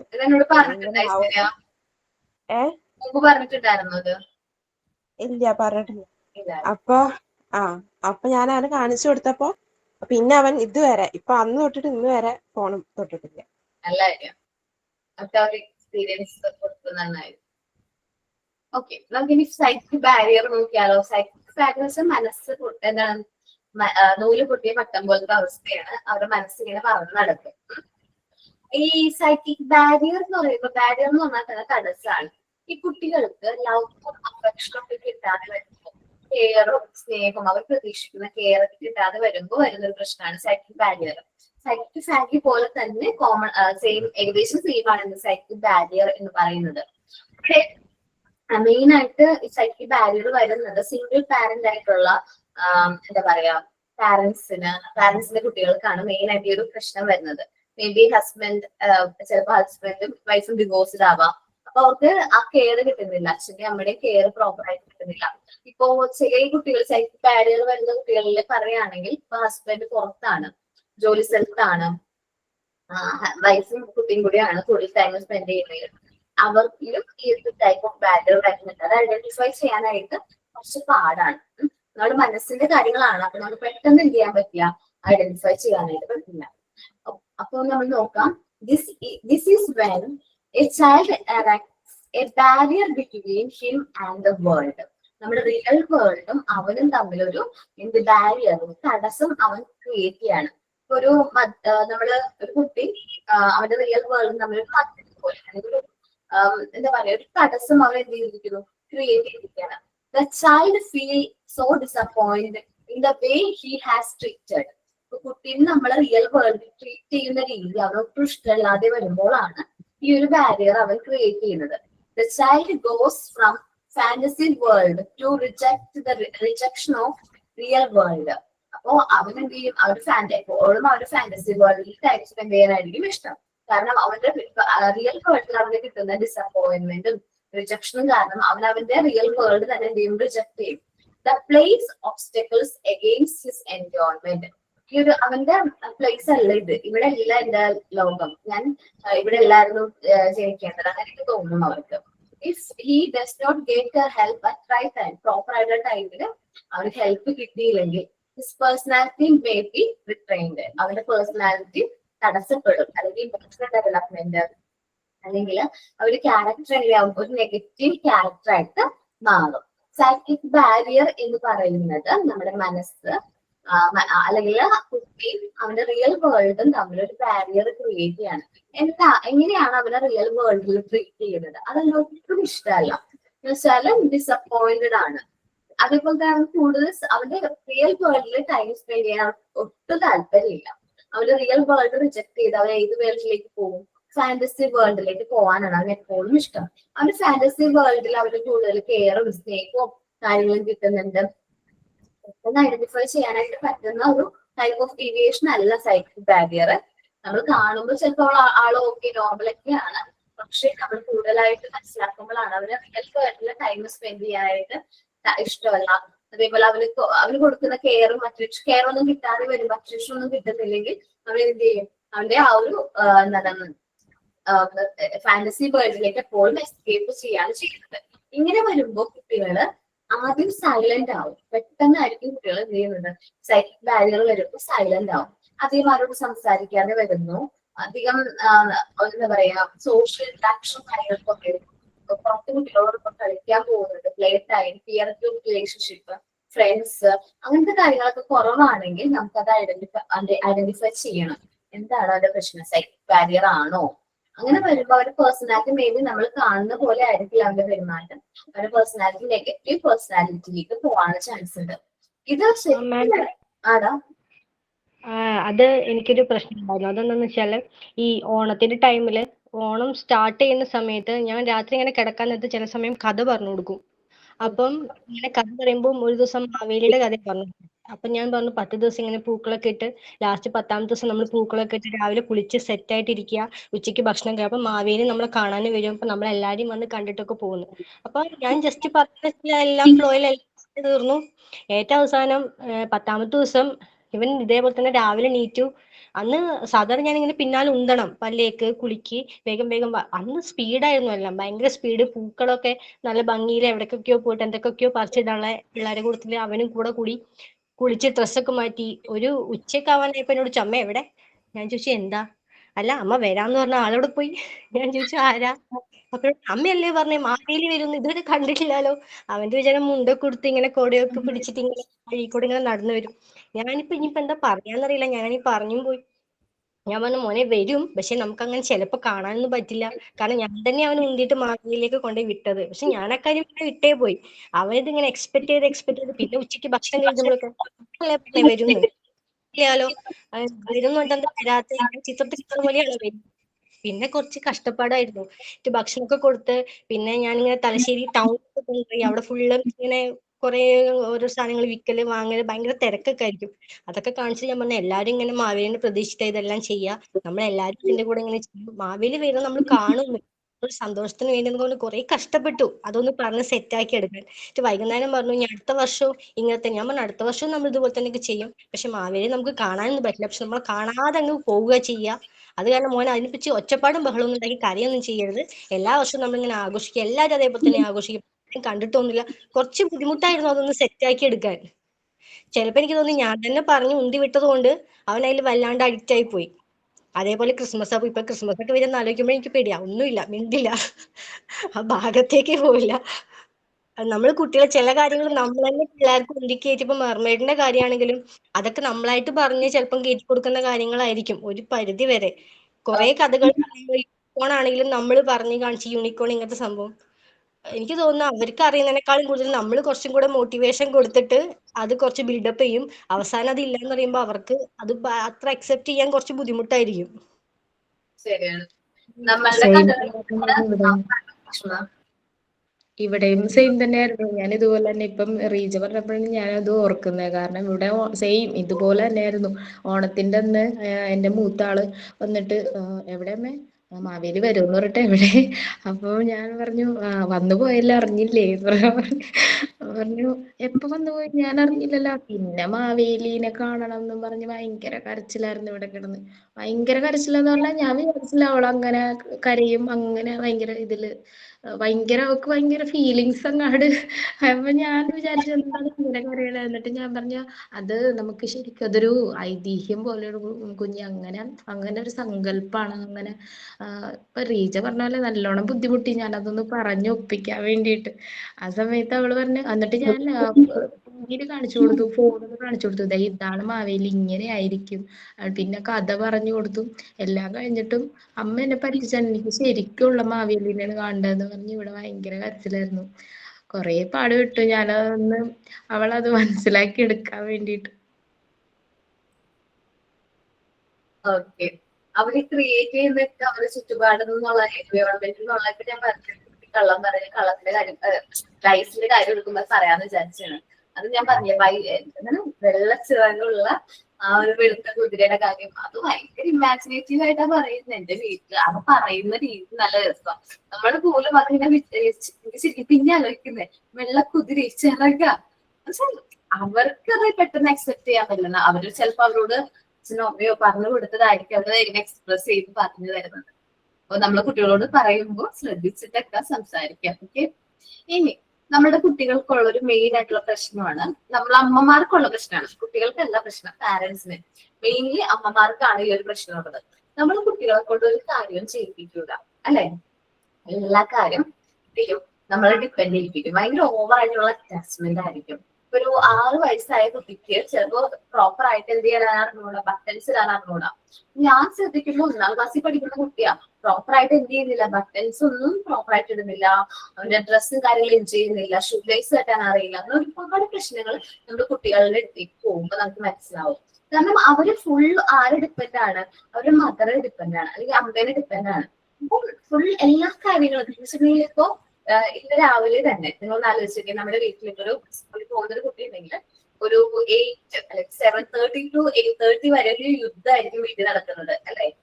ഒരാൾ കുളിപ്പിക്കുന്നു, ഒരാൾ ഫുഡ് റെഡിയാക്കുന്നു, ഒരാൾ ബുക്കിൽ ടൈമിൽ നോക്കി എടുത്ത് വെക്കുന്നു, അല്ലെങ്കിൽ ഇതെല്ലാം ഒരാൾ തന്നെ ചെയ്യുന്നു.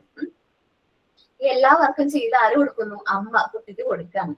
ഇത് നമ്മളിപ്പൊ ചെയ്തു, പിന്നെ അവരെന്ത് ചെയ്യും? ഡിമാൻഡ് ചെയ്യും, ഇത് അമ്മ ചെയ്തു തരണം, അമ്മയുടെ ഡ്യൂട്ടിയാണ്, അമ്മയാണ് ഫുഡ് എടുത്തേണ്ടത്, അമ്മയാണ് വെള്ളം എടുത്തേണ്ടത്, അമ്മയാണ് ഡ്രസ് ചെയ്തേണ്ടത്, അമ്മയാണ് എന്നെ സെറ്റാക്കി സ്കൂളിലേക്ക് വിടുന്ന ഡ്യൂട്ടി ആരുടെയും അമ്മയുടെ. നമ്മൾ അങ്ങനെയല്ല ചെയ്യേണ്ടത്. ഒരു ഏജ് വരെ നമ്മൾ ചെയ്യണം. ഒരു 3 years 4 years വരെ നമ്മൾ ഓരോ ആക്ടിവിറ്റി, ഓരോ കാര്യങ്ങൾ നമ്മൾ ചെയ്തു കൊടുത്താൽ പിന്നീട് അവരെ കൊണ്ട് തന്നെ തനിയെ ചെയ്യിപ്പിക്കുകയാണ് വേണ്ടത്. ഓരോ കാര്യങ്ങളും അവർ തന്നെ തനിയെ ചെയ്യട്ടെ, അവർക്ക് അറിയുന്ന രീതിയിൽ അവർ ഓരോ കാര്യങ്ങൾ ചെയ്യാനായിട്ട് നമ്മൾ അവരെന്ത് ചെയ്യുക, അലോ ചെയ്യണം. എപ്പോഴും നമ്മളെ ഡിപ്പെൻഡ് ചെയ്യരുത്. എന്താ പ്രശ്നം പറ്റാന്ന് അറിയാമോ?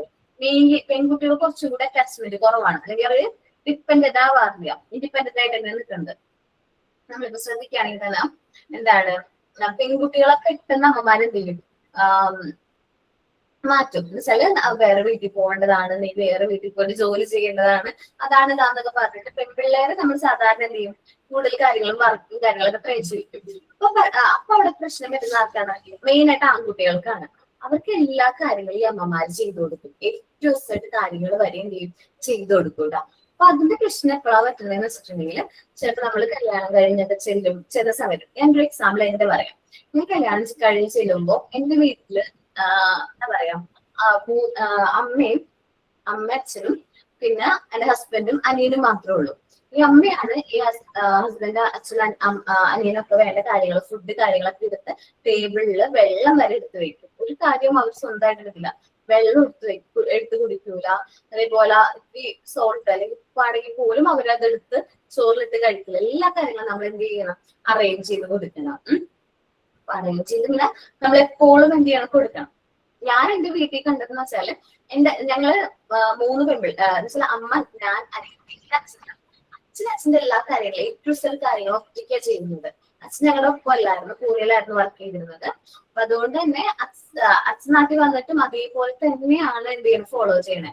എങ്ങനെയായിരുന്നു അച്ഛൻ ഒറ്റയ്ക്ക് താമസിച്ചിരുന്നത് സമയത്ത് ഓരോ ആക്ടിവിറ്റീസ് ചെയ്തിരുന്നത്, അതേപോലെ തന്നെ അച്ഛൻ തനിയെ ഫുഡ് എടുക്കും, അച്ഛൻ ഭക്ഷണം കഴിക്കും, ആ പാത്രം അച്ഛൻ തന്നെ കഴുകി വെക്കും. ഞങ്ങൾക്ക് അറിയേണ്ട പോലും വന്നിട്ടില്ല, അച്ഛൻ ഭക്ഷണം കഴിച്ചോന്ന് പോലും നമുക്ക് അറിയാൻ പറ്റില്ല. കാരണം എന്താണ്, അച്ഛൻ കഴിച്ചിട്ടുണ്ടെങ്കിൽ പാത്രം ക്ലീൻ ചെയ്ത് സെറ്റ് ആക്കി വെക്കും. അതേപോലെ അച്ഛൻ കുറച്ച് പഞ്ചായത്തിയും കാര്യങ്ങളും ആ സെറ്റ് ചെയ്ത് വെക്കണം, അറേഞ്ച് ചെയ്ത് വെക്കണം എന്നൊക്കെ നിർബന്ധമാണ്. അതേപോലെ അച്ഛന്റെ ക്ലോത്തും കാര്യങ്ങളൊക്കെ സ്വയം വാഷ് ചെയ്യും. അപ്പൊ ഞാൻ ഈ ഒരു വേൾഡിൽ നിന്ന് അല്ലെങ്കിൽ ഈ ഒരു എൻവയോൺമെന്റിൽ നിന്ന് പെട്ടെന്നാണ് എവിടേക്ക് പോയത്, ഹസ്ബൻഡിന്റെ വീട്ടിലേക്ക് പോയത്. ആദ്യം ഞാൻ ആലോചിച്ചത് എന്താ ഇങ്ങനെ, ഞാൻ കണ്ടു ശീലിച്ച രീതിയല്ലല്ലോ. പിന്നെ അവര് കൂടുതലായിട്ട് എന്ത് ചെയ്യുന്നു, നമ്മളെ ഡിപ്പെൻഡ് ചെയ്യുന്നു. അപ്പൊ ആദ്യത്തെ ഒരു 6 months എനിക്ക് കുറച്ച് എന്താണ്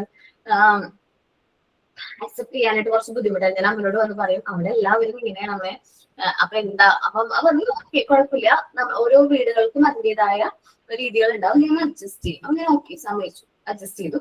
ദെൻ ഇത് കഴിഞ്ഞപ്പോൾ ഫസ്റ്റ് ഡെലിവറി കഴിഞ്ഞു.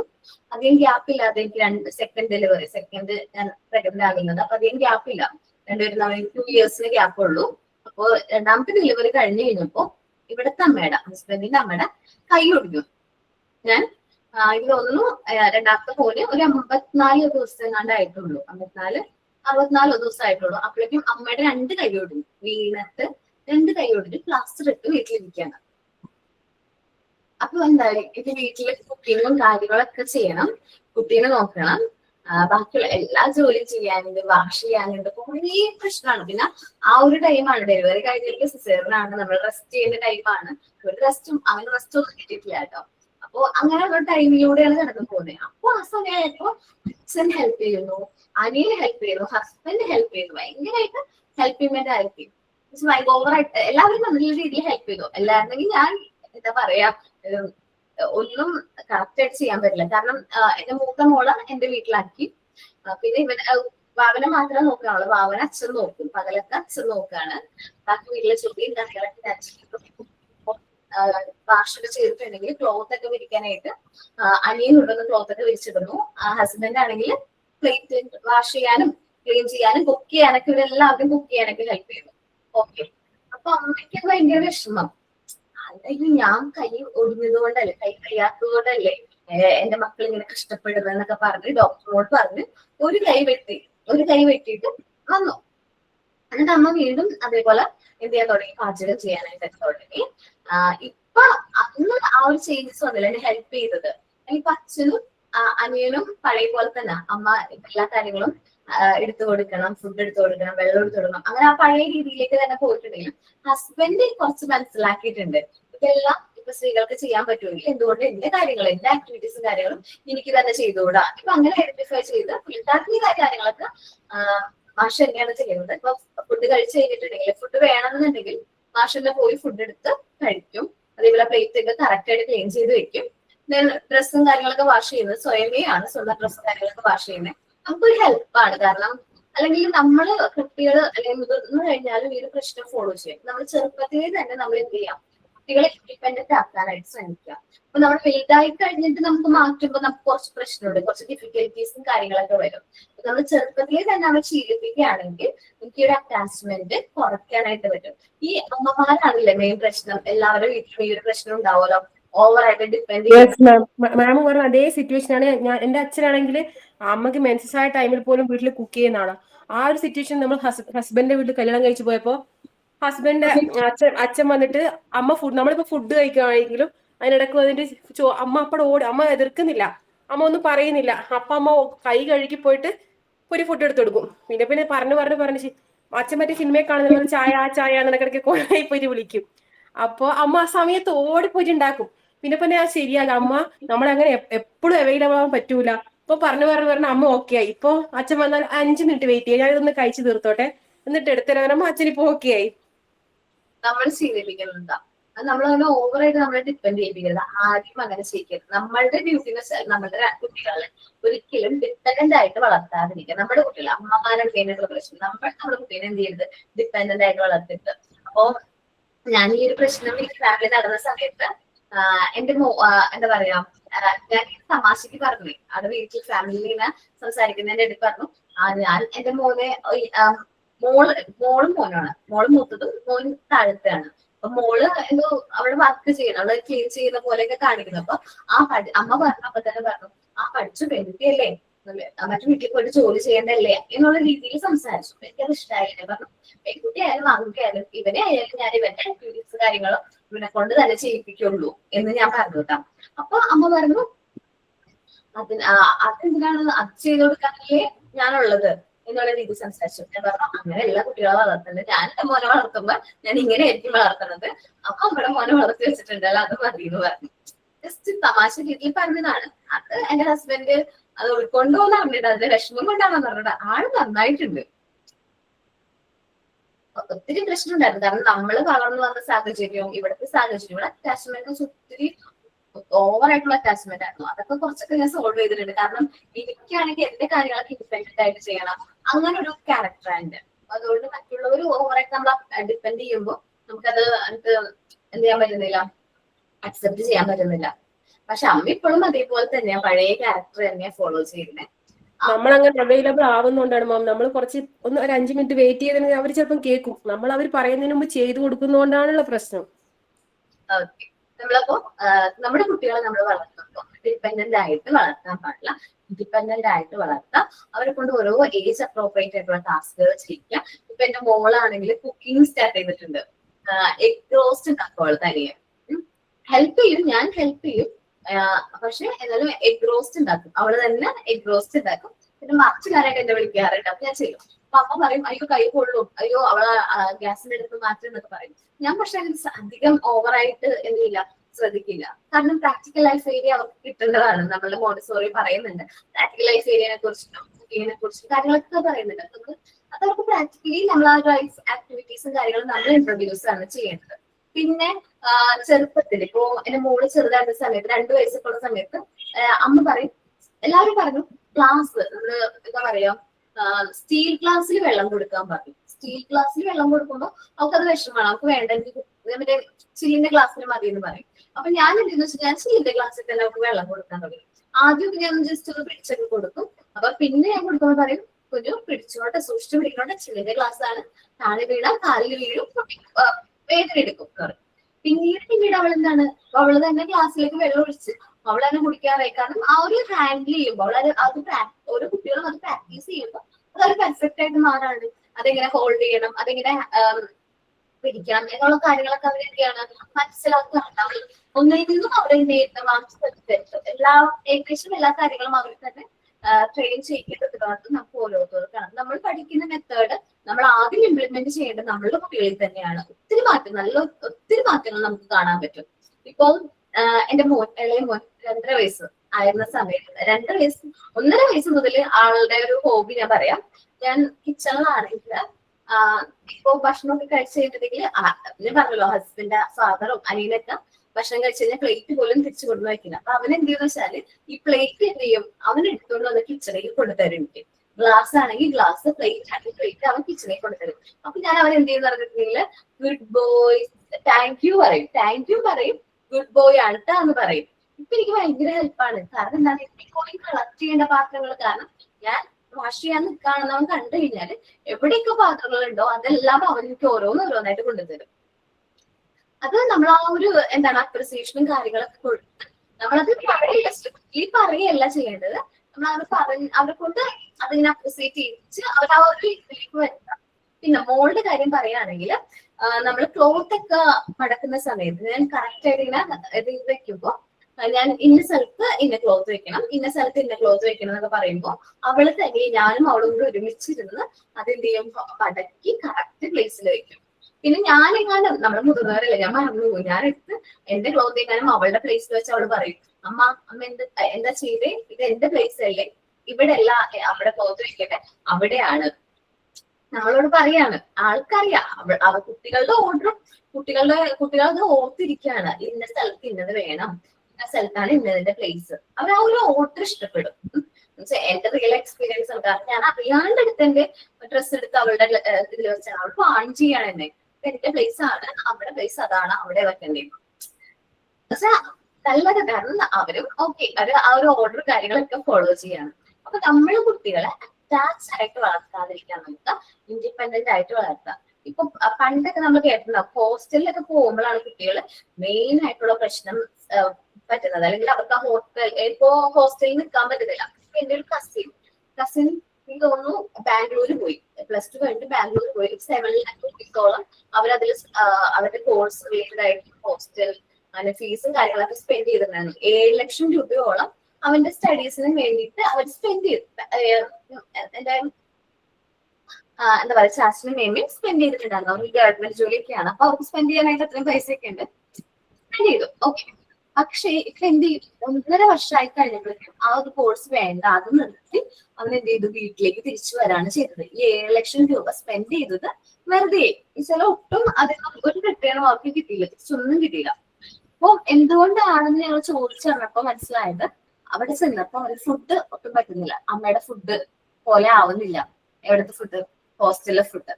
പിന്നെ ക്ലോത്ത് ഒക്കെ നമ്മൾ സ്വയം കഴുകണം. ആദ്യമൊക്കെ എല്ലാ ഡ്രസ്സും പാക്ക് ചെയ്തിട്ട് തിരിച്ച് എവിടെ നാട്ടിലേക്ക് വന്നിട്ട് അവനെ കൊണ്ട് കഴിച്ച് വീണ്ടും പോവായിരുന്നു. ഒരു 2 ആഴ്ച കൂടുമ്പോ വരുമായിരുന്നു. ഈ ആ ഒരു പ്രശ്നം ആദ്യം മുതലേ ഉണ്ടായിരുന്നു കേട്ടോ. ആദ്യം മുതലേ അവരോട് സ്പെൻഡ് ചെയ്യാനായിട്ട് ഇഷ്ടമല്ലായിരുന്നു. എങ്ങനെയൊക്കെയോ ലീവും കാര്യങ്ങളൊക്കെ ആയിട്ട് 1.5 വർഷത്തോളം പോയി.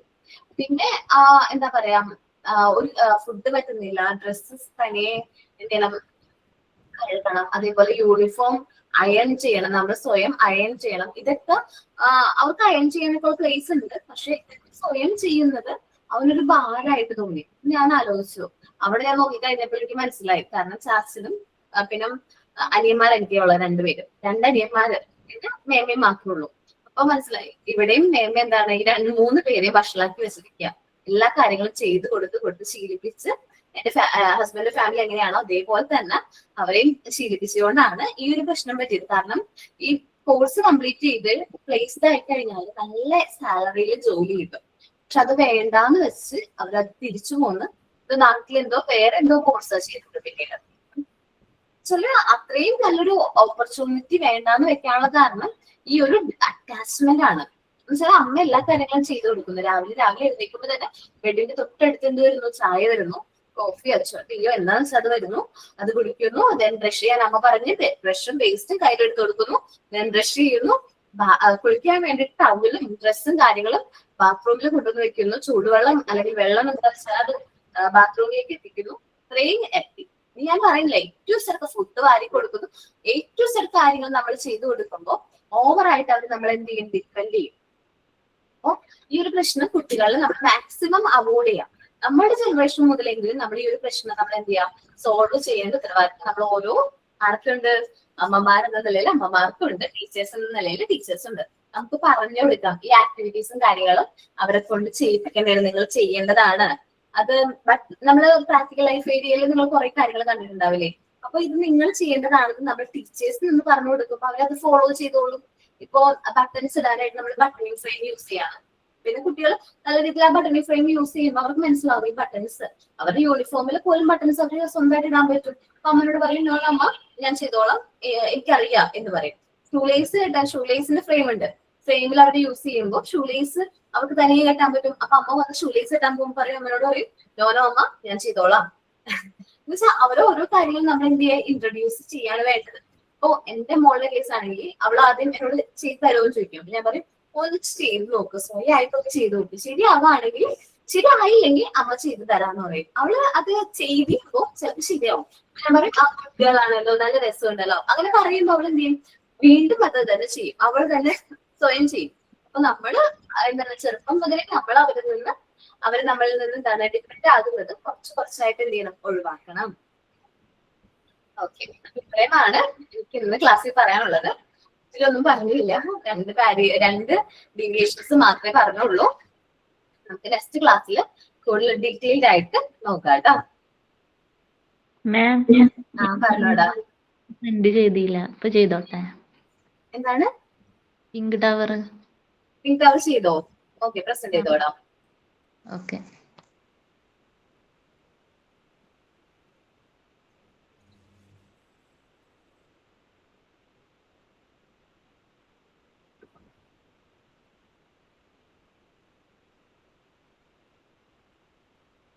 ഓക്കെ, വുഡൻ ആണോടാ? ആണോ, വുഡൻ ആണോ അല്ലെങ്കിൽ ചാർട്ടാണോ? റഷീദ, ചാർട്ടാണ്. ഓക്കെ, അതെ. അങ്ങനെ കണ്ടപ്പോ എനിക്ക് വുഡനാണെന്ന് പോലെ തോന്നി. കുഴപ്പമില്ല, നന്നായിട്ടുണ്ട് കേട്ടാ. ബീഡ്സ് ചെയർ ഉണ്ട്. ആണോ? ബീസ് ചെയർ ഉണ്ട്, ചെറുതാണ്, മുകളിൽ വെച്ചിട്ടായിരിക്കും എടുക്കുന്നത്. കാണുന്നുണ്ടോ മാം? ഓക്കെ, ബീസ് നന്നായിട്ടാ. പിൻ ചെയ്തിട്ടുണ്ടായിരുന്നില്ല, അപ്പൊ അതുകൊണ്ട് എനിക്ക് പെട്ടെന്ന് വുഡാണെന്ന് വിചാരിച്ചു.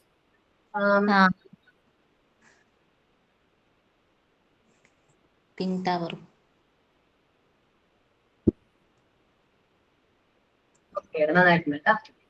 അപ്പോ നമുക്ക് നെക്സ്റ്റ് ക്ലാസ്സിൽ കാണാം. Thank you all. Sign out ആരാ പറയുന്നത്? സൈൻ ഔട്ട് ഉണ്ടോ? Thank you ma'am. Yes ma'am. പറഞ്ഞോ, സൈൻ ഔട്ട് പറഞ്ഞോടാ. Good morning all. Education is the passport of the future. Education and important element is the struggle for human rights. Thank you Aparna ma'am for your valuable class. Sign off by Roshni. Thank you all. Thank you ma'am. Thank you, ma'am. Thank you, ma'am.